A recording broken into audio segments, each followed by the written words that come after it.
رسول کریم صلی اللہ علیہ وسلم عرب کی کواری لڑکیوں سے زیادہ حیا والے تھے. کواری لڑکیوں سے زیادہ حضور حیا فرمایا کرتے تھے. جب خانہ کعبہ کی مکہ شریف میں تعمیر ہو رہی تھی نا، اہل عرب اس کو تعمیر کر رہے تھے، تو نبی پاک صلی اللہ علیہ وسلم اپنے چچا حضرت عباس کے ساتھ خانہ کعبہ کی تعریف میں مصروف تھے. تو عرب کے لوگ چونکہ لمبا کرتا پہنتے تھے پیروں تک، تو نیچے اگر کسی وقت کوئی چیز نہیں بھی ہوتی تھی تو کسی کو وہ نظر نہیں آتی تھی، چونکہ پردہ رہتا تھا، ایک لمبا کرتا پہنا ہوا ہوتا تھا. تو جب بچے، سرکار کی عمر مبارک بھی ابھی تھوڑی تھی، تو اس طرح بچے جب نکلتے تو وہ کئی دفعہ اپنی تہمت اتار دیتے نیچے سے، اور کوئی مزدوری کرنے لگتے تو 3-4 طے کر کے نا تہمت کی کندھے پہ رکھ لیتے، جس طرح کبھی دیہاتوں میں لوگ کپڑا سر پہ رکھتے تھے کہ اوپر اگر کوئی وزنی چیز رکھیں گے تو وہ تکلیف نہیں دے گی. نبی پاک صلی اللہ علیہ وسلم بھی سب لوگوں کے ساتھ خانہ کعبہ کی تعمیر میں شامل تھے. تو حضرت عباس رضی اللہ تعالیٰ عنہ نے کہا حضور سے، ابھی اعلان نبوت بھی نہیں فرمایا تھا، بھتیجے آپ بھی تہمت اتاریے، یہ صحیح مسلم میں حدیث موجود، اور اس کو کندھے پہ رکھ لیجیے، آپ اینٹیں اٹھا اٹھا کے لا رہے ہیں تو ذرا آپ کو تکلیف نہیں ہوگی. تو سرکار دو عالم صلی اللہ علیہ وسلم سے یہ بات کہی، اور پھر جلدی سے حضور کی تہمت کو نکال کے نا، حالانکہ لمبا کرتا پہنا ہوا ہے، تو وہ جیسے ہی ان کے کندھے پہ رکھا اینٹیں رکھنے کے لیے، تو سرکار تو زمین پہ گر گئے، بے ہوش ہو گئے، آنکھیں آسمان کی طرف، اور پھر حضور پکار رہے ہیں آزاری آزاری آزاری، میرا تہمت دے دو، میرا تہمت دے دو. کبھی کوئی شخص اس وجہ سے بھی بے ہوش ہوا ہے کہ میرے وجود سے کپڑا اتر گیا ہے؟ حالانکہ سرکار پر وہ بے ہوشی بھی نبی پاک کا وہ جو غلبہ ہے نا شرم و حیا کا، اس کی وجہ سے ہوئی. ورنہ تو حضور فرماتے ہیں کہ میری آنکھیں سو جاتی ہیں، دل تو میرا اس عالم میں بھی جاگتا رہتا ہے. تو سرکار زمین پہ تشریف لے آئے، آنکھیں میرا تہمت دے دو، میرا تہمت دے دو. تو جلدی سے انہوں نے تہمت دیا تو حضور نے باندھ لیا. پھر طبیعت مبارک میں تسلی ہوئی. یعنی ہم اس رسول کے غلام ہیں کہ جن کے تو وجود سے کپڑا اتر جائے تو حضور برداشت نہیں کرتے، قبول نہیں فرماتے، تکلیف شروع ہو جاتی. لیکن یہاں نوجوان ہیں اور بڑا قد کاٹ ہے اور بڑے بڑے سمجھدار لوگ ہیں، گرمی آتی ہیں تو شارٹ کپڑے پہن کے گھومتے ہیں. ان کو خیال نہیں کہ یہ وہ والا لباس ہے جو باہر تو کیا گھر میں اماں کے سامنے نہیں پہننا چاہیے، بہنوں اور بیٹیوں کے سامنے نہیں پہننا چاہیے. آپ کی گفتگو میں شرم و حیا ہو، آپ کے لب و لہجے کے اندر حسن ہو. آپ کو پتہ ہے نبی پاک صلی اللہ علیہ وسلم نے فرمایا میری امت میں سب سے زیادہ حیا کرنے والے عثمان غنی ہیں. عثمان غنی سب سے زیادہ حیا کرنے والے. آپ فرمایا کرتے تھے جب سے حضور کا چہرہ دیکھا ہے میں نے کبھی اپنی شرمگاہ بھی نہیں دیکھی، میں نے آنکھوں کا وضو نہیں توڑا، اور جب سے حضور کے دست مبارک میں نے بیعت کے لیے سیدھا ہاتھ بڑھایا تو پھر سیدھا ہاتھ میں نے کبھی گندگی کو نہیں لگایا. حیات. آپ باتھ روم کے اندر بھی غسل فرماتے تھے تو کپڑوں سمیت کرتے تھے. کسی نے کہا حضرت جی واش روم کے اندر کیوں نہیں کپڑے اتارتے؟ آپ فرمانے لگے باہر بندوں سے حیا کرتا ہوں، اندر جاتا ہوں تو رب سے حیا نہیں شروع ہو جاتی، وہ تو دیکھ رہا ہے نا. تو میں جو بات آپ کی خدمت میں عرض کرنا چاہتا ہوں اس کو آپ سمجھیے گا میرے عزیز، کہ شرم والا مزاج، گفتگو بھی شرم والی، آنکھیں بھی شرم والی، لباس بھی شرم والا، دوستی یاری بھی شرم والی، بہت ساری ایسی باتیں. دیکھیں نا آپ ذرا، میں نے کہا کہ باتوں کو سن کے گزر نہ جایا کریں، اس کی گہرائی پر غور کریں. اور نبی رحمت علیہ السلام کی پہلی بات نہیں بیویوں کی آنکھوں میں آنسو پیدا کر دیے. حضور فرمانے لگے سنو، جب کوئی عورت بچہ پیدا کر لیتی ہے تو رب اسے اتنا ہی درجہ دیتا ہے جتنا ایک شہید کو درجہ عطا کرتا ہے. اور فرمایا جب وہ عورت اس کا بچہ آ جاتا ہے، اب وہ رات کو روتا ہے، وہ اٹھتا ہے، پخانہ اور پیشاب کرتا ہے، اپنے وجود کو آلودہ کر لیتا ہے، تو نبی پاک صلی اللہ علیہ وسلم فرمانے لگے وہ عورت یہ فکر نہ کرے کہ وہ دیکھو مرد تو آرام سے سویا ہوا ہے اور میں اٹھ کے بچے کو صاف کر رہی ہوں، پخانہ پیشاب دھو رہی ہوں. میرے محبوب نے ہر مرتبہ فکر کو، حضور نے زندگی کے ہر شعبے سے تعلق رکھنے والے آدمی کو عزت دی. فرمایا بیبیو جب تم رات کو اٹھ کے اپنے بچے کی خدمت کرتی ہو، دودھ ڈال کے دیتی ہو، پخانہ اور پیشاب صاف کرتی ہو، تو فرمایا رب تمہیں اتنا ہی اجر دیتا ہے جتنا ساری رات مصلی پہ کھڑے رہنے والے عبادت گزار کو اجر عطا فرماتا ہے. اتنا اللہ تمہیں اجر دیتا ہے. ہر شخص کے حصے میں، ہر شخص کے حصے میں میرے نبی پاک نے عزت لکھی، ہر شخص کے حصے میں. رسول پاک نے وقار، رشتوں کو حضور نے اتنا مضبوط کر دیا، اتنا مضبوط کر دیا کہ رشتے نہیں درد بن گئے. ماں کا نام آتا ہے تو آنکھوں میں آنسو آ جاتے ہیں نا, ماں کا نام آتا ہے تو دل تڑپتا ہے نا. یار یہ انقلاب ہے جو میلاد والے رسول نے برپا کیا, ورنہ حضرت طارق ابن عبداللہ کہتے ہیں میں حضور کے اعلان نبوت سے پہلے بھی مکے آیا تھا. آپ فرماتے ہیں میں نے ایک بوڑھی عورت کو ایک نوجوان کو گلے میں رسی ڈال کے گھسیٹ کے لے جاتے دیکھا, تو میں نے اس سے کہا کہ یہ کیا کر رہے ہو, کون ہے یہ بی بی, کیا مسئلہ ہے؟ تو وہ کہنے لگا جی میری اماں ہے, بوڑھی ہو گئی ہے, کسی کام کی نہیں رہی, تو بیچنے جا رہا ہوں, چلو کسی کے برتن جب مانجے گی تو میرے تو پاس کچھ نفع آئے گا نا بیچنے. یہ داستانیں نہیں. ابھی بھی جن لوگوں کی طبیعت سخت ہوتی ہے وہ قتل نہیں کر دیتے ماں باپ کو. واقعہ سنے نا آپ نے کہ ابا میرے نام زمین نہیں کر رہا تو مار دیا. جب کلیجے سخت ہوتے ہیں تو کام ہو جاتا ہے. ایک طرف وہ منظر تھا اور ایک طرف یہ منظر ہے کہ حضرت حلیمہ سعدیہ رضی اللہ تعالیٰ عنہ, ان کا نام نہیں ہے حضرت حلیمہ کا مسلم شریف میں, وہ امام زرقانی نے لکھا ہے, ورنہ مسلم میں یہ روایت اپنے اصل انداز میں موجود ہے. حضرت ابو ہریرہ رضی اللہ تعالیٰ عنہ فرماتے ہیں کہ جناب حلیمہ بوڑھی عورت, سادی عورت. اگر آپ کبھی معاشرتی لحاظ سے حضرت حلیمہ کا انداز دیکھیں گے نا, توجہ ہے میری بات پر, سمجھ آ رہی ہے آپ حضرات کو؟ جو ہمارا معاشرتی ماحول ہے نا, معاشرتی ماحول, تو حضرت حلیمہ سعدیہ رضی اللہ تعالیٰ عنہ کی حیثیت آج کے معاشرے میں اگر دیکھی جائے تو ایک آیا, بچوں کو پالنے والی آیا نہیں ہوتی, وہ آیا تھی. اسکول میں ایک آیا ہوتی ہے, جب بچہ چھوٹے ہمارے پرائیویٹ سکولز میں بچے جاتے ہیں تو عورت سنبھالتی ہے, دودھ ڈال دیتی ہے, کئی دفعہ فیڈر بھی پلا دیتی ہے. بچہ اگر پخانہ پیشاب کرتا ہے تو خدمت کرتی. یہ عورتیں اس زمانے میں چھوٹے بچے لے جاتی, پالا کرتی. تو بتانا دائی کی, آیا کی, میں مثال دے رہا ہوں, اور نرس کی کیا حیثیت ہے معاشرے میں. اور حضرت حلیمہ سعدیہ جب نبی پاک کو واپس لے کے آئی تھی تو چلو کچھ نہیں, لیکن نہ کچھ معاوضہ بھی انہیں حضرت عبد المطلب نے عطا کیا تھا. جناب آمنہ نے انہیں کچھ, ایک معنی یہ بھی ہو سکتا تھا کہ پیسے دے کے یہ کام کرایا, معنی ہو سکتا تھا.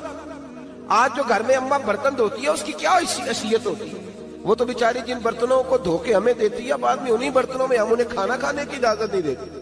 لیکن میرے رسول پاک نے رشتوں کو عزت دے دی, اس طرح کی عزت دی, اس طرح کی عزت دی کہ جناب حلیمہ مسجد نبی کا دروازہ گزری ہی تھی کہ حضرت ابو ہریرہ فرماتے ہیں نبی پاک منبر پر اٹھ کے کھڑے ہو گئے. رسول پاک کھڑے ہوئے, نبی پاک. میں کبھی کبھی یہ روایت دیکھتا ہوں تو میرا دل کرتا ہے میں اپنے آپ سے پوچھوں, میرا دل کرتا ہے میں اپنے یاروں دوستوں خطباء سے, واعظین سے, پیروں سے, مشائخ سے پوچھوں کہ تو بھی بتا, جب تو شاگردوں کو پڑھا رہا ہوتا ہے اور تیرے ابا جی آتے ہیں تو کبھی اٹھ کے کھڑا ہوا ہے؟ اپنے جیسے لوگوں سے, اچھے علماء کی بات نہیں کرتا, کبھی سوال کرو. یہ بڑا مشکل کام ہوتا ہے, بڑا مشکل کہ عالم دین تقریر کر رہا, والد آ جائے, بندہ اٹھ کے کھڑا ہو. لیکن رسول پاک نے عزتیں دی, وقار دیا. جناب حلیمہ داخل ہوئی تو حضور منبر پہ کھڑے ہوئے اور اتنی تیزی سے حضور آگے بڑھے, اپنی چادر کو اتارا اور پھر میرے رسول نے زمین پہ بچھایا, اور پھر حضرت حلیمہ سعدیہ بیٹھ گئی. اور جناب ابو ہریرہ فرماتے ہیں جتنی دیر نبی پاک ان کے سامنے بیٹھے رہے, اتحیات کی حالت میں بیٹھے رہے. حضور نے رشتوں کو وہ وقار دیا, وہ حسن دیا کہ رشتے درد بن گئے ہیں. اب ماں کا نام دل میں بعد میں آتا ہے, زبان میں بعد میں آتا ہے, آنسو پہلے آتے ہیں. اب ماں کا رشتہ ایک وقار ہے, ایک حسن. الحاوی للفتاوی میں امام جلال الدین سیوطی رحمت اللہ لکھا ہے, فتح مکہ کے بعد نا کمال ہو گیا. وَرَأَيْتَ النَّاسَ يَدْخُلُونَ فِي دِينِ اللَّهِ أَفْوَاجًا, فوجوں کی فوجیں دین میں آ گئی. ایک زمانہ تنہائیوں کا ہوتا ہے, ایک عروج کا ہوتا ہے. عروج کے زمانے میں بڑے تعلق, بڑے رش, بڑی باتیں. اب حال یہ تھا فتح مکہ کے بعد کہ پہلے تو ایک آدھ آدمی کلمہ پڑھتا تھا, فوجوں کی فوجیں آتی. ایک دن نبی پاک نماز پڑھانے آئے مسجد میں. میرے نبی پاک صلی اللہ علیہ وسلم جب مسجد میں آئے تو مسجد کھچا کھچ بھری ہوئی, گلیاں بھی بھری, 10,000 کے قریب لوگ مدینے میں جمع حضور کے پیچھے نماز پڑھنے کے لیے. پڑھیے صلی اللہ علیہ وسلم. نبی پاک صلی اللہ علیہ وسلم تشریف لائے نا, جیسے ہی مسجد میں داخل ہوئے تو 10,000 کا مجمع اٹھ کے کھڑا ہو گیا. ہمارے لیے لوگ کھڑے ہوتے ہیں تو ہماری آنکھیں پرنم نہیں ہوتی, بلکہ ہم اپنا حق سمجھتے ہیں. ہم کہتے ہیں ان کا بنتا ہے کھڑے ہونا, حالانکہ بھائی دنیا سب کے لیے کھڑی نہیں ہوتی. جب کوئی کھڑا ہونا تو نظر جھک جانی چاہیے اور تیرے دل میں خیال آنا چاہیے کہ یا اللہ مجھ پہ رحم ہی رکھنا, اے اللہ میری پردہ پوشی کرنا, یا اللہ یہ تیری دی ہوئی عزت ہے, مہربانی کر خفیہ تدبیر سے محفوظ فرما. لیکن ہمیں احساس نہیں ہوتا الا ماشاءاللہ۔ اللہ کے محبوب داخل ہوئے تو 10,000 کا مجمع کھڑا ہو گیا۔ 10,000 آدمی کھڑا ہو تو ایک کیف بنتا ہے، تو میرے جیسا آدمی تو ویسکوٹ سیدھی کرنے لگ جاتا ہے نا کہ بڑی شان ہے جناب، کالر ٹھیک کر لو، دستار سیدھی کر لو، کیا بات۔ اتنے لوگ بھی کبھی کسی کے گاڑی کے پیچھے بھاگے، لیکن نبی پاک کا انداز کیا تھا؟ رسول پاک کی آنکھوں میں آنسو آ گئے۔ 10,000 آدمی کھڑا ہوا، حضور رو پڑے، اور اتنا روئے کہ جناب ابو ہریرہ رضی اللہ تعالیٰ عنہ فرماتے ہیں کہ میں نے نبی پاک کے سینے سے آواز نکلتی دیکھی۔ جب آدمی زیادہ روتا ہے تو سینے سے آواز آتی، حضور روئے کہ سینے سے آواز آئی۔ آپ فرماتے ہیں پھر حضور نے آنسو پوچھے، پھر نماز مکمل ہوئی۔ جب لوگ چلے گئے تو حضرت ابو بکر صدیق اٹھ کے قریب گئے، کہا یا رسول اللہ صلی اللہ علیہ وسلم، آج کوئی وجہ نہیں تھی رونے کی، آپ آئے ہیں اور رونا شروع کر دیا۔ تو میرے محبوب فرمانے لگے آج جب میں نے اپنی وہ شانیں دیکھی، وہ مقام دیکھا، تو مجھے اپنی اماں کی یاد آ گئی، ماں کی یاد، رشتوں کو وہ عزت دی، وہ وقار دیا، وہ حسن دیا۔ کہاں نماز کے لیے لوگوں کا کھڑا ہونا اور کہاں اماں کی بات چھیڑ دینا۔ میرے حبیب فرمانے لگے مجھے اپنی اماں آمنہ کی بات یاد آئی۔ میری ماں نے تو وہ دور دیکھا تھا جب وجود میں کپڑے بھی پورے نہیں تھے، دل کرتا تھا آج اماں موجود ہوتی، میں نماز پڑھانے آتا، اللہ اکبر کہہ کے نیت باندھتا، سبحانک اللہ کے بعد سورہ فاتحہ پڑھتا، اور سورہ فاتحہ مکمل پڑھ لیتا کہ میری اماں آمنہ کو کوئی کام یاد آتا، وہ پردہ سرکا کے کہتی بیٹا محمد میری بات تو سننا، تو محبوب فرماتے اللہ کی عزت کی قسم میں نماز چھوڑ دیتا، پہلے ماں کی بات سن کے آتا، میں چھوڑ دیتا نماز۔ وقار دے دیا، وقار، وہ حسن بخشا، وہ توانائی بخشی۔ عرب کے اندر سال کے بعد عورتوں کا ایک میلہ لگتا تھا خانہ کعبہ کے پاس، صرف عورتیں اکٹھی ہوتی تھی، میلہ لگا ہوا تھا۔ ایک تورات جاننے والا یہودی عالم بھی آیا ہوا تھا، وہ بیویوں کے مجمع پہ نظر ڈال کے کہنے لگا بیویوں مرد کا کام تو کوئی نہیں عورتوں کے مجمع میں بات کرنا، لیکن میں تمہیں ایک پیغام دینے لگا ہوں، اللہ کے آخری رسول جو مکے میں پیدا ہونے والے ہیں ان کے آنے کا وقت قریب آ گیا ہے، وہ بیوی بڑی خوش نصیب ہوگی جنہیں ان کی رفاقت ملے گی۔ عورتوں نے جب دیکھا کہ مرد آ گیا عورتوں کے میلے میں تو انہوں نے ڈانٹا جھڑکا، کہا چل اٹھا اپنی کتابیں اور نکل جا۔ حضرت خدیجہ کہتی ہیں باقیوں نے ڈانٹا پر میں نے بات پلے سے باندھ لی، میں نے پلے سے باندھ لی اور میں انتظار کرنے لگی کہ اللہ کرے وہ نصیب میرے ہی ہو، اللہ کرے مقدر میرا ہی کھلے۔ آپ فرماتی میں تسبیح پڑھتی، درود پڑھتی، میں اس زمانے میں جو اللہ کا ذکر جس طرح ہوتا تھا وہ میں شروع کرتی، اور جب فارغ ہوتی تو میں التجا کرتی کہ اللہ میرے نصیبے کھول دے۔ کہتی ہیں آہستہ آہستہ آہستہ آہستہ میں حضور کی تعریف سننے لگی، آہستہ آہستہ تعریف سننے لگی۔ نبی پاک صادق ہیں، امین ہیں، سچے ہیں، دیانتدار ہیں، اس برے اور میلے معاشرے میں بھی وہ سب سے اعلیٰ بھی ہیں اور سب سے اجلے بھی ہیں، وہ سب سے پاکیزہ ہیں۔ میں سننے لگی تعارف، آہستہ آہستہ میں ان کی گرویدہ ہونے لگی۔ ادھر نبی پاک صلی اللہ علیہ وسلم اپنے چچا جناب ابو طالب کے پاس رہتے تھے، قحط آ گیا، حالات بگڑ گئے۔ حضور سید عالم صلی اللہ تعالی علیہ وسلم سے چچا کہنے لگے بیٹے اگر مال تجارت لے کے شام جاؤ تو بڑا نفع کماؤ گے، ہمیں ضرورت بھی ہے، اور اگر ہو سکے تو ختیجہ کا مال لے کے جاؤ۔ نبی پاک نے کہا چچا میں نہیں کہوں گا کسی سے جا کے، میں نہیں کہتا کسی سے جا کے، جو میرے نصیب میں ہوگا میرا رب خود عطا فرمائے گا، میں نہیں کہوں گا۔ مصطفیٰ نے تو نہیں کہا۔ حضرت خدیجہ رضی اللہ تعالیٰ عنہ کہتی ہے میں نے خود اپنی خادمہ کو بھیجا، میں نے کہا جا کے پوچھو تو صحیح کہ میرا مال قبول ہوتا بھی ہے کہ نہیں، پوچھو۔ نبی پاک صلی اللہ علیہ وسلم سے پوچھا، حضرت خدیجہ کی خواہش ہے کہ آپ مال لے کے جائیں، حضور نے قبول کر لیا۔ جناب خدیجہ الکبریٰ رضی اللہ تعالیٰ عنہ کے غلام تھے، میسرہ ان کا نام تھا، جناب خدیجہ نے ان کو ساتھ بھیجا، فرمایا تین باتیں ارشاد فرمائی۔ ایک تو فرمایا سارا رستہ غور سے دیکھنا میرے نبی کے ساتھ کیا معاملات درپیش ہوتے ہیں، ابھی اعلان نبوت نہیں کیا، فرمایا ذرا غور کرنا، میرے مصطفیٰ کا مطالعہ کرنا اور مجھے واپس آ کے سبق سنانا، وہ جو تم نے چہرہ بددعا کی تلاوت کی ہو ذرا مجھے واپس آ کے سنانا، جنہاں نے دل پر جانی ڈٹھا ہو اکھیاں ہی تک لیاں، تو ملے ہو تے ساجن ملیا ہوں ناساں لگ پئیاں، ذرا جا کے نا تلاوت کرنا اور مجھے دکھ۔ اور دوسرا فرمایا تم میرے غلام ہو تو مصطفیٰ کے بھی غلام بن کے رہنا، میں سنتی ہوں کہ کردار کے، افکار کے، نظریات کے، عظمت کے بلند و بالا، وہ جیسے کہیں ویسے کرنا۔ اور تیسری حضرت خدیجہ نے نصیحت فرمائی، فرمایا محمد ابن عبداللہ صلی اللہ علیہ وسلم کی رائے سے اختلاف نہ کرنا، یہ چلتے ہوئے معاہدہ کیا، جو وہ کہہ دے سو کر جانا۔ غلام کہتے ہیں میں ساتھ گیا، باتیں میں نے سن لی، لیکن جب سفر شروع ہوا نا، ابھی چند منزلیں طے ہوئی تھی، میں نے کہا ختیجہ آپ نے کیا نصیحت کرنی تھی، ان کے ساتھ جو رہے گا وہ ان کا غلام ہی بن جائے گا، ان کے ساتھ جو رہے گا تو اجے میرا محبوب نہیں ڈٹھا جن ویکھ کے چن شرماوے، جے رکھے ہاتھ پھلاں وچ ہاتھ نال پھلاں رل جاوے، تے ادھی راتی چن چڑھ جاندے جدوں جلوہ فرماوے۔ مایا جو بھی ساتھ رہتا غلام ہو جاتا۔ میسرہ کہتے میں گیا، تجارت شروع ہوئی، کہتے ہیں نبی پاک صلی اللہ علیہ وسلم جب منڈی میں پہنچے تو لوگ قسمیں اٹھا اٹھا کے مال بیچ رہے تھے۔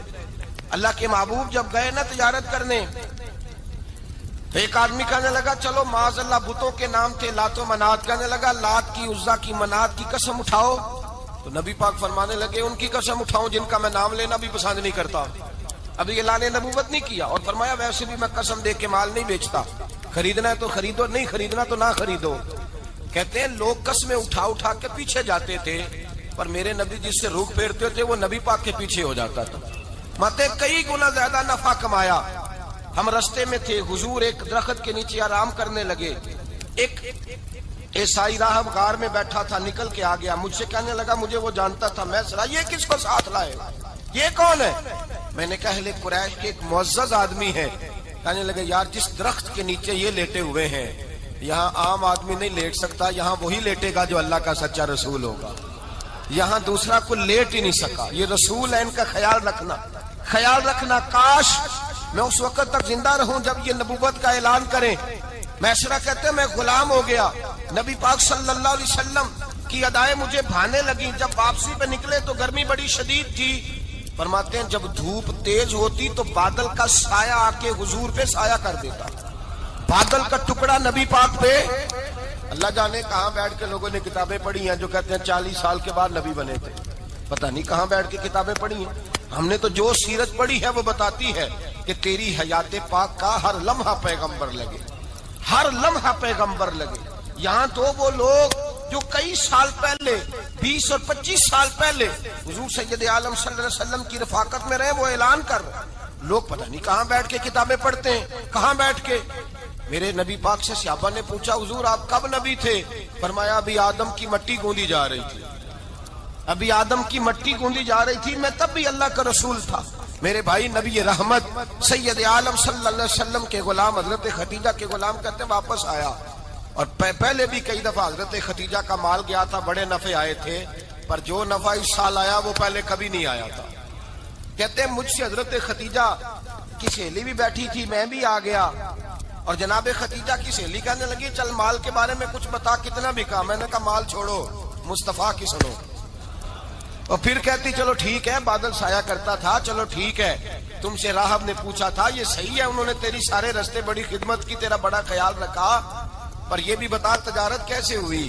تو میسرہ کہنے لگا زندگی میں نے بھی ساری گزار دی ہے، پر اس رسول کے ساتھ 4 دن ہی گزارے ہیں، حد ہو گئی مجھ سے، اور کچھ نہ پوچھو، اور کچھ نہ پوچھو، آ میرے دل آمنہ کے لال کی باتیں کرے، اور کچھ نہ پوچھو، بس ذکر ان کا چھیڑیے ہر بات پر، اور چھیڑنا شیطان کا عادت کیجئے، بس مجھے حضور کے تذکرے بیان کرنے ہیں، ذکر مصطفیٰ کرنا ہے۔ حضرت ختیجہ الکبریٰ بڑی متاثر ہوئی، کہتی ہیں مجھے درجنوں لوگوں نے پیغام نکاح دیا تھا پر میں نے سنی نہیں تھی، میں نے نفیسہ کے ہاتھ پیغام بھیجا، میں نے کہا میری عمر 40 سال ہے، ان کی 25 سال ہے، اور میرا احوال اور طرح کا ہے، وہ شہنشاہ ہے، جا کے پوچھو تو صحیح، بھلا میں قبول ہوتی ہوں؟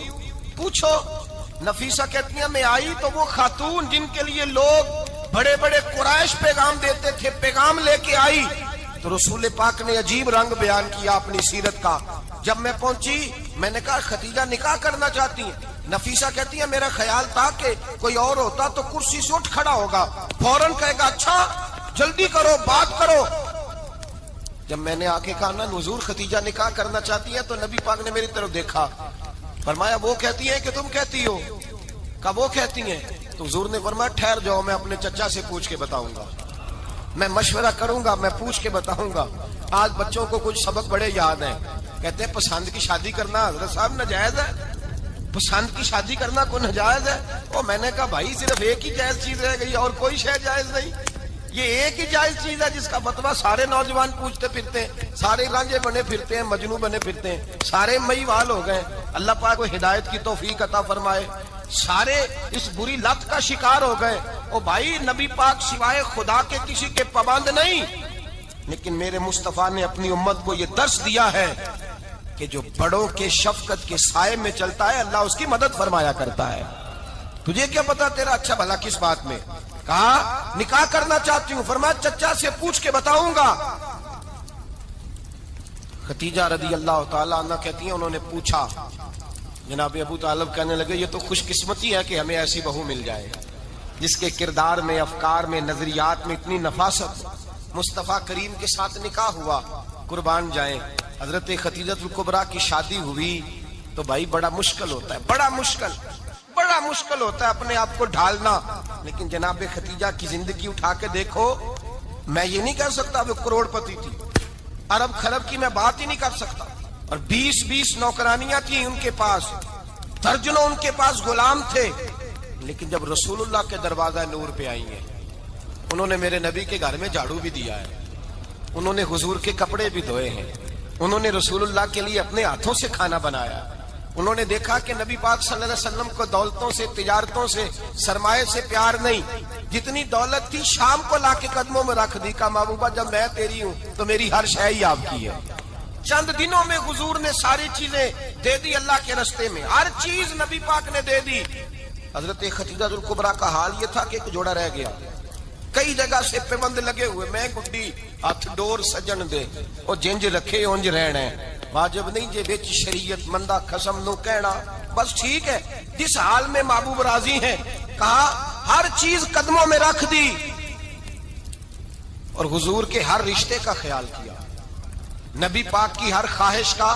عورتیں بالخصوص میری بات پہ توجہ کریں جو عرض کرنے لگا ہوں، آگ لگی ہوئی ہے گھروں میں، فساد ہے، لڑائی ہے، جھگڑا ہے، دنگا ہے، یہ تیرا رشتہ دار وہ میرا رشتہ دار، جب تیرے آتے ہیں تو روٹیاں جلدی پکتی ہیں، جب میرے آتے ہیں تو بیماریاں بڑی ہوتی ہیں، تیرے میرے کا جھگڑا۔ آؤ میرے مصطفیٰ کریم سید عالم کا بھی حال دیکھو، حضرت حلیمہ سعدیہ ملنے آئی، شادی کو کچھ دن گزرے تو حلیمہ سعدیہ ملنے آئی۔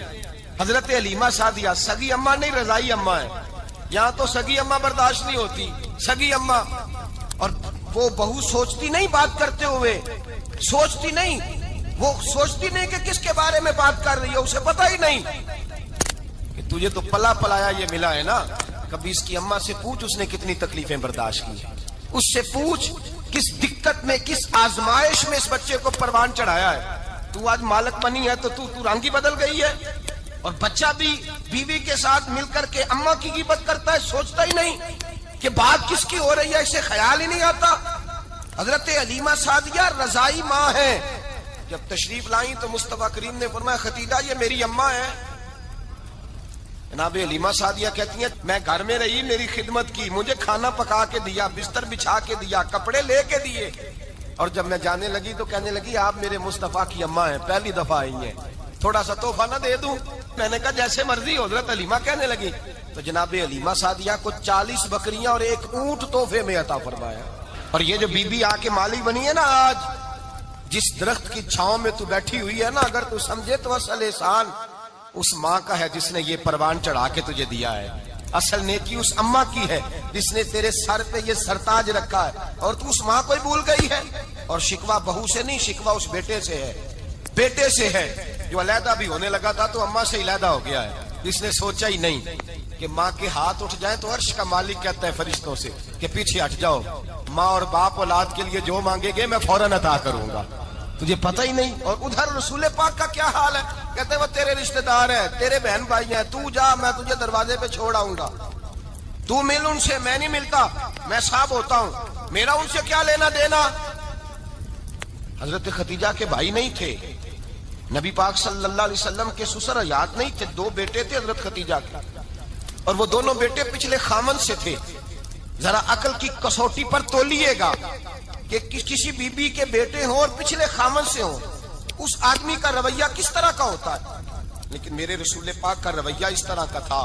میں آپ کو سیرت کی کتابوں سے امام حلبی نے کستلانی نے، صاحب فتح الباری نے لکھا ہے رسول کائنات سید عالم صلی اللہ علیہ وسلم سوئے ہوتے تھے اور جاگو اور سنو، اللہ کرے حضرت خدیجہ کا میرے نبی سے رشتہ اور میرے نبی کا حضرت خدیجہ کا رشتہ ہماری سمجھ میں آ گیا تو سمجھ لو ہمارے گھر جنت بن جائیں گے، روشنی پھیل جائے گی، سمجھو اور سیکھو۔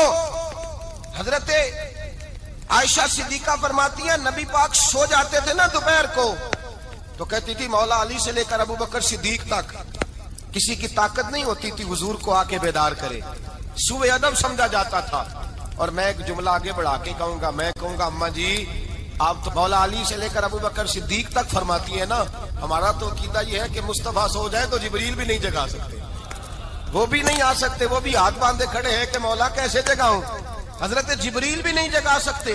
لیکن حضرت عائشہ صدیقہ فرماتی ہیں میں تھی مدینے میں کے حضرت خدیجہ کے وصال، میں مدینے میں حضور کے گھر میں تھی، نبی پاک میرے گھر میں موجود تھے اور سید عالم سوئے ہوئے تھے۔ حضرت خدیجہ کے پچھلے خامند کے بیٹے جناب حالہ آ گئے اور وہ مسجد میں آ کے بولے، مسجد میں توجہ کرنا، مسجد میں بولے، انہوں نے مسجد میں آ کے پوچھا کہ نبی پاک کہاں ہے، مسجد میں۔ جناب عائشہ صدیقہ فرماتی ہیں حضور سوتے ہوئے بیدار ہو گئے، حضور طامت سمیٹی، فوراً سر کے اوپر کپڑا رکھا، میں نے کہا حضور کہاں جا رہے ہیں؟ فرماتی ہے میں نے ایک دفعہ پوچھا تو حضور نے 3 دفعہ فرمایا میرا حالہ آ گیا ہے، میرا حالہ آ گیا ہے، میرا حالہ آ گیا ہے، خدیجہ کا بیٹا آ گیا ہے۔ میرے رسول پاک صلی اللہ علیہ وسلم نے بی بی کے رشتوں کا جو تقدس بیان کیا اس کو سمجھیے، فرمایا حالہ آیا ہے، بیدار ہو کے خود تشریف لے گئے۔ اور یہ تو حالہ تھے نا، بڑے بیٹے حضرت خدیجہ کے سب سے، ان کا نام ہند تھا، اور حضرت ہند سے کوئی بندہ تعارف پوچھتا نا، نبی پاک کا جو حلیہ ملتا ہے نا کتابوں میں، سیرت کی کتابوں میں، حضور کا مکھڑا کیسا تھا، مکھ چند بدر شاشانی ہے، متھے چمک دی لاڈ نورانی ہے، کالی زلف تیاک مستانی ہے، مخمور اکھی ہیں مد بریاں۔ یہ جو حضور کا حلیہ ملتا ہے نا یہ حضرت ہند کا بیان کیا ہوا ہے۔ وہ بیان کیا کرتے تھے کہ نبی پاک کی آنکھیں کیسی تھی، حضور کے جلوے کیسے، وہ بیان حضرت خدیجہ کے بیٹے ہیں۔ کوئی ان سے پوچھتا کہ بڑے راضی رہتے ہو ہند، بڑے راضی رہتے ہو، تو حضرت ہند کیسے راضی کیسے نہ رہوں، راضی کیسے نہ رہوں، میرے بھائی کا نام علی المرتضیٰ ہے، بہن کا نام فاطمۃ الزہرا ہے، ماں کا نام خدیجۃ الکبریٰ ہے اور باپ کا نام محمد مصطفیٰ ہے، میں راضی کیسے نہ رہوں۔ حضرت خدیجۃ الکبریٰ کے رشتوں کے ساتھ رسول اللہ کا پیار، ان کے رشتے۔ کنز المال میں حضرت عائشہ صدیقہ کی حدیث ہے، جناب عائشہ فرماتی ہیں دوپہر کو حضور آرام کرتے تو کوئی آیا نہیں کرتا تھا، ایک دن ایک بوڑھی آ گئی دروازے پہ، اس نے چھڑی پکڑی ہوئی، کہتے وہ اندر آئی تو نبی پاک بڑی تیزی کے ساتھ اٹھے، حضور سید عالم نے قریب بٹھایا، دیر تک حضور باتیں کرتے رہے، دیر تک گفتگو ہوتی رہی۔ فرماتے ہیں حضور نے اسے کوئی اضافی وقت دیا، عام صحابہ اس وقت آتے نہیں تھے، حضور کے آرام کا وقت تھا، اضافی وقت دیا نبی پاک نے۔ اور فرماتے ہیں جب وہ جانے لگی تو نبی پاک نے تحفے بھی عطا فرمائے، اور پھر ایک غلام سے، حضرت بلال سے یا کسی غلام سے فرمایا کہ ساتھ جاؤ اور گھر چھوڑ کر کے آؤ۔ نبی پاک صلی اللہ علیہ وسلم نے اعزاز دیا۔ حضرت عائشہ صدیقہ فرماتی ہیں دیر تک ملاقات بھی، تحفے بھی، انفرادی ملاقات۔ بعد میں نبی پاک صلی اللہ علیہ وسلم لیٹ گئے، میرے دل کے اندر خیال آیا کہ حضور جائیں گے اور جب رات کو واپس آئیں گے تو پھر میں پوچھوں گی کہ حضور یہ بی بی کون ہے، حضور اب آرام کر رہے ہیں۔ فرماتی ہیں میرا خیال تھا کہ یہ سوال شام تک میرے ذہن میں رہے گا کہ یہ کون ہے، آپ نے بڑا اعزاز دیا، دروازے تک چھوڑنے گئے۔ حضرت عائشہ صدیقہ فرماتی ہیں میں سوچ رہی تھی آرام کر رہے ہیں، اور میں نے جیسے ہی نگاہ ڈالی تو حضور تو گہری سوچ میں گم ہے، نبی پاک سوچوں میں گم ہے اور آنکھیں کھلی ہوئی۔ فرماتی ہے میں قریب جا کے بیٹھی، قدموں پہ ہاتھ رکھا، میں نے کہا محبوبہ یہ بی بی کون تھی، اتنی دیر آپ نے ملاقات کی اور وہ چلی گئی ہے تو ابھی خیالات ہیں، تصورات ہیں۔ فرماتی ہے میں نے پوچھا تو مصطفیٰ کی آنکھوں میں آنسو آ گئے، نبی پاک رو دیے، اٹھ کے بیٹھ گئے۔ میں نے کہا حضور کیا ہوا، میں نے تو آپ کو پریشان کر دیا، میں معذرت چاہتی ہوں۔ حضور نے فرمایا عائشہ ایسی کوئی بات نہیں، اس بی بی کے بارے میں پوچھتی ہو جسے میں نے زیادہ عزت دی ہے، زیادہ پیار کیا ہے، ذرا زیادہ اس کے ساتھ میں نے توجہ کی ہے۔ ہاں یا رسول اللہ میں نے انفرادی رنگ دیکھا ہے، روٹین سے بڑھ کر آپ نے محبت فرمائی۔ تو میرے مصطفیٰ نے فرمایا یہ جو عورت آئی تھی نا جو میرے پاس بیٹھی رہی ہے یہ میری زوجہ جناب خدیجہ کی سہیلی ہے، یہ حضرت خدیجہ کی سہیلی ہے، جناب خدیجہ کی سہیلی. فرمایا یہ مکے میں خدیجہ سے ملنے آیا کرتی تھی، خدیجہ اسے وقت دیتی تھی، پاس بٹھاتی تھی، کھانا کھلاتی تھی، دکھ سکھ سنتی تھی، اور تھوڑی غریب ہے، جب یہ جاتی تھی تو خدیجہ تحفے بھی دیتی تھی. فرمایا آج جب یہ آئی ہے تو خدیجہ کی یادیں تازہ ہو گئی، دیر تک میں نے اس سے بات کی ہے، گفتگو کی، جاتے دفعہ تحفہ دیا ہے، اس لیے کہ حسن العہد من الایمان، اچھے طریقے سے وعدہ نبھانا یہ بھی ایمان کا حصہ ہے، اچھے طریقے سے عہد نبھانا، تعلقات نبھانا یہ بھی ایمان کا حصہ ہے. حضرت خدیجہ کی سہیلیوں سے رسول اللہ صلی اللہ علیہ وسلم کا رشتہ. پہلی وحی نازل ہوئی نبی پاک پر. اب حضور جب ابتدائے وحی کے ایام آئے تو حضرت خدیجہ فرماتی ہیں رسول پاک غار حرا میں چلے جاتے، کئی کے دن وہاں رہتے. پہلی وحی آئی تو قرآن مجید کی تاثیر یہ ہے کہ لو انزلنا ھذا القرآن علی جبل لرأیتہ خاشعا متصدعا من خشیۃ اللہ. فرمایا اگر میں پہاڑوں پہ نازل کروں قرآن کو تو وہ بھی میرے خوف سے ریزہ ریزہ ہو جائے. اتنی تاثیر ہے. جب حضور کے قلب اطہر پر آیا تو نبی پاک کانپتے ہوئے گھر آئے، زملونی زملونی، مجھے چادر اڑاؤ چادر اڑاؤ. حضرت خدیجہ نے چادر دی، بیٹھ گئے، کہا خدیجہ آج کوئی آنے والا آیا ہے، اقرأ بسم ربک الذی خلق، یہ آیات اس نے مجھے دی ہیں اور میں بڑے خوف کے عالم میں ہوں. حضرت خدیجہ کے لفظ بڑے حسین ہیں. جناب خدیجہ الکبریٰ رضی اللہ تعالیٰ عنہ کیا فرماتی ہیں؟ کہتی ہیں یا رسول اللہ صلی اللہ علیہ وسلم آپ غم نہ کریں، رب آپ کو رسوا نہیں کرے گا، عزتیں عطا کرے گا. اور دلیل کیا ہے؟ حضرت خدیجہ فرمانے لگی دلیل یہ ہے کہ آپ غریبوں کی مدد کرتے ہیں، مسکینوں کا خیال رکھتے ہیں، اور محبوبہ کمزوروں کا بوجھ آپ اٹھاتے ہیں. جس کے اندر یہ خوبیاں ہوتی ہیں اللہ اسے عزت ہی عطا فرمایا کرتا ہے. حضرت خدیجہ الکبریٰ رضی اللہ تعالیٰ عنہ سب سے پہلے نبی پاک پہ ایمان لائی. بڑا مشکل ہوتا ہے. ہمارے جو فلسفے کے لوگ ہیں وہ کہتے ہیں بہت بڑا ولی اللہ بھی ہو تو بیوی اس کی مان جائے، یہ مشکل ہوتا ہے کام، یہ مشکل ہوتا ہے. حضرت خدیجہ الکبریٰ رضی اللہ تعالیٰ عنہ سب سے پہلے ایمان. اور کس طرح کا ایمان؟ کس طرح کا ایمان؟ ابن ماجہ میں روایت ہے، غور کرنا. حضرت قاسم نبی پاک صلی اللہ علیہ وسلم کے صاحبزادے، حضور کی 6 اولادیں، 4 بیٹیاں 2 بیٹے حضرت خدیجہ سے ہوئے، 4 بیٹیاں اور 2 بیٹے. دھوکہ دیتے ہیں بعض لوگ، کہتے ہیں حضرت خدیجہ کی ایک ہی بیٹی تھی. حضرت قاسم حضور کے بیٹے تھے، وہ وصال کر گئے.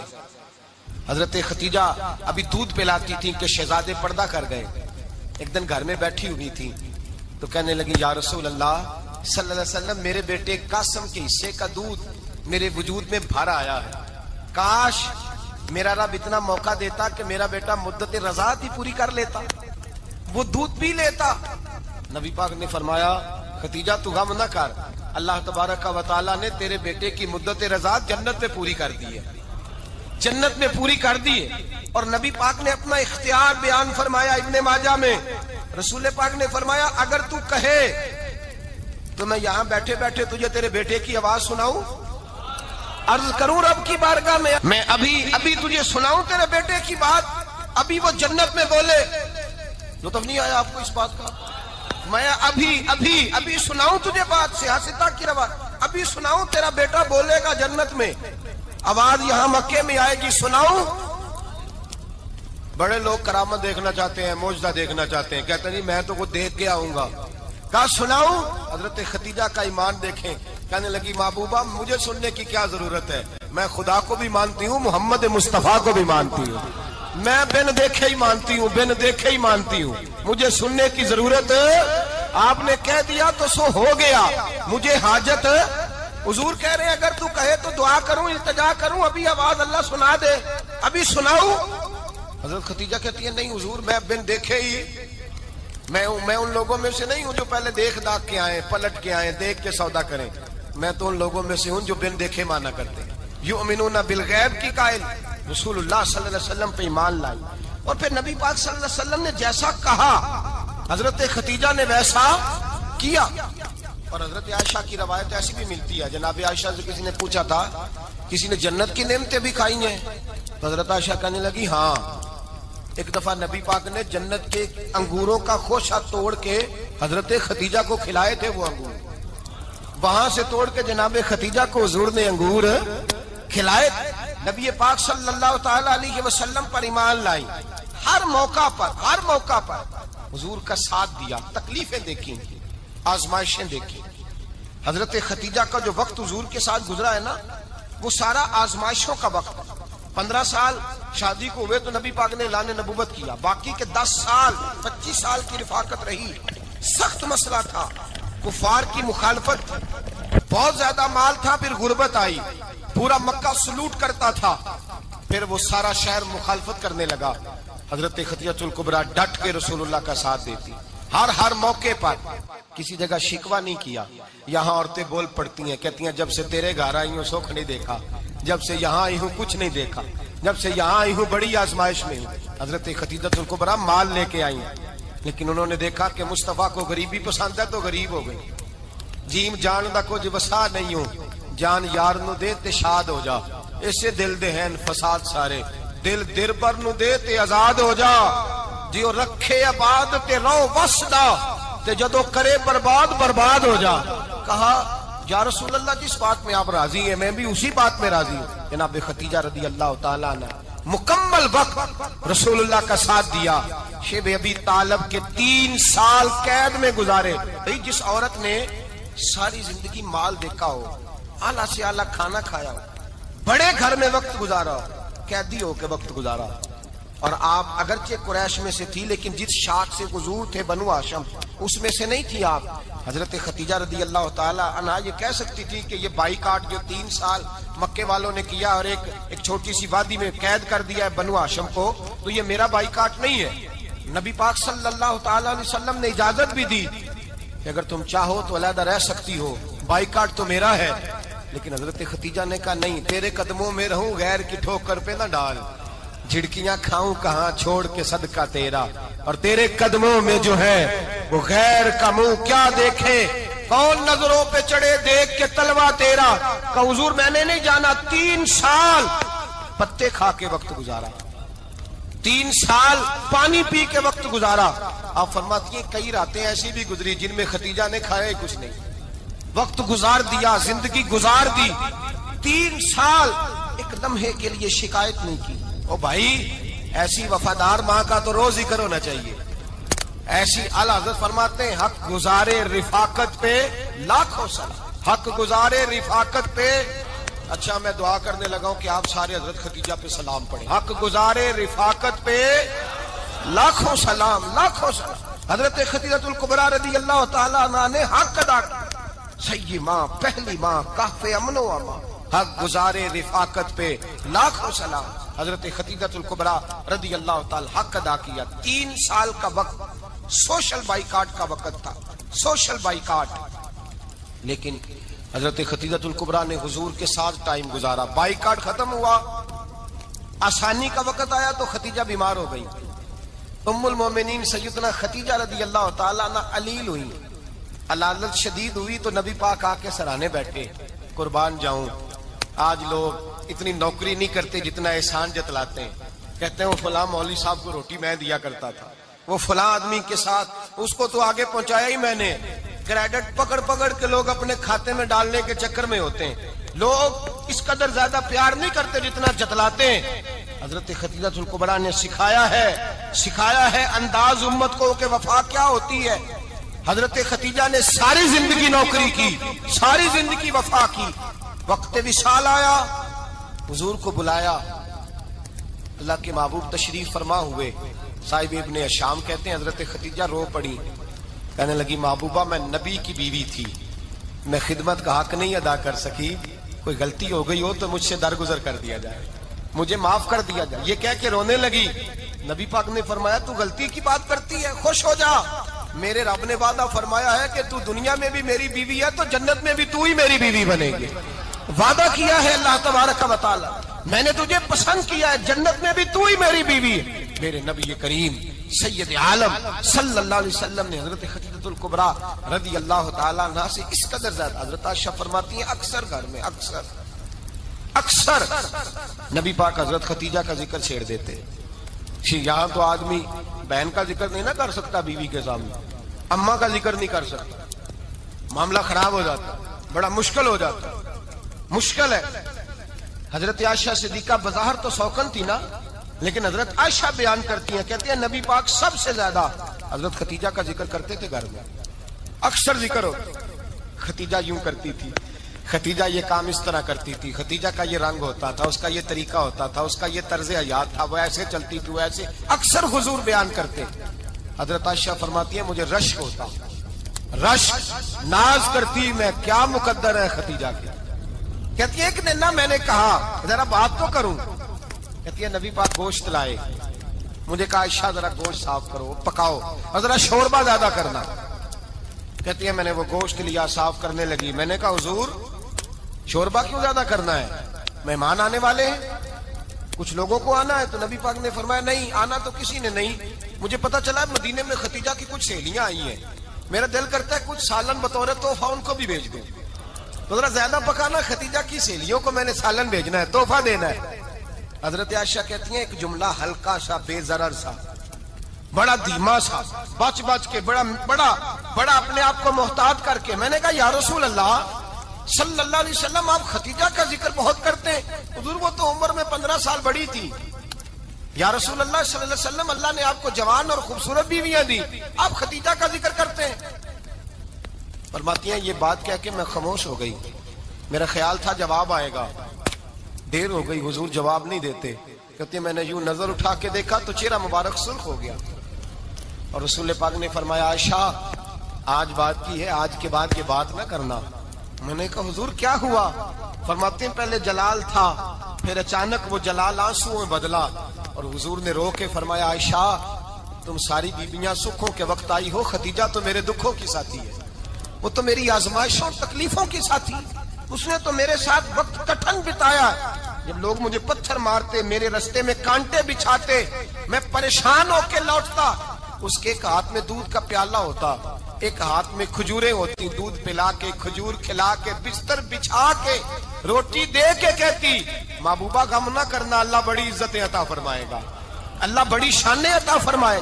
میرے رسول کریم سید عالم صلی اللہ تعالی علیہ وآلہ وسلم۔ اور پھر امام ابن حجر نے لکھا ہے، آپ فرماتے ہیں بعض لوگوں پہ حضور نے کبھی جلال بھی فرمایا، کبھی جلال بھی فرمایا، اور حضور کا جلال بھی بڑی رحمت والا ہے۔ نبی پاک نے فرمایا اللہ اگر میں اپنے کسی امتی کو جھڑک دوں تو اسے اتنا ثواب دینا جتنا تو فرض نماز کا ثواب عطا کرتا ہے۔ حضور کا تو جلال بھی کرم والا ہے، کرم والا جلال ہے رسول پاک کا۔ اکثر بعض لوگوں پر حضور ناراض بھی ہوتے، لیکن امام ابن حجر فتح الباری میں فرماتے ہیں کہ صحابہ اور اہل بیت میں سے حضرت ختیجہ الکبریٰ کی وہ ہستی ہے جس پر کبھی نبی پاک ناراض نہیں ہوئے، کبھی ناراض نہیں ہوئے، یہ سب سے بڑی فضیلت ہے حضرت ختیجہ کی، کبھی ناراض نہیں ہوئے نبی، کسی موقع پر بھی حضرت ختیجہ الکبریٰ رضی اللہ تعالیٰ عنہ سے ناراض نہیں ہوئے، بلکہ بخاری شریف میں لفظ کچھ اس طرح کے ہیں۔ میں نے شروع میں کہا کہ حضرت ختیجہ کی 20 کنیزائیں تھیں، نوکرانیاں تھیں، گھر کے اندر نوکر چاکر تھے، ریل پیل تھی، کوئی کام کبھی نہیں کیا تھا۔ حضرت ختیجہ الکبریٰ نے ایک دن کھانا پکایا، اور کھانا پکا کے اپنے ہاتھوں سے جب نکلی نا اور آ رہی تھی حضور کو کھانا دینے، تو بخاری میں موجود ہے جب حضرت ختیجہ آئیں تو نبی پاک نے فرمایا ختیجہ تیرے آنے سے پہلے حضرت جبریل آ گئے، اور وہ کہہ رہے ہیں یا رسول اللہ ختیجہ برتن میں کھانا لے کے آ رہی ہے، اور جب وہ کھانا لے کے آ جائے تو اسے کہہ دیجئے گا اس کا رب اسے سلام کہتا ہے، اس کا رب اسے اللہ اکبر، جس کو اللہ سلام کہے۔ فاضل بریلوی فرماتے ہیں حق گزارے رفاقت پہ لاکھوں، حق گزارے رفاقت پہ لاکھوں سلام، حق گزارے رفاقت پہ لاکھوں سلام۔ حضرت ختیجہ الکبریٰ رضی اللہ تعالیٰ عنہ کو رب تعالیٰ کے سلام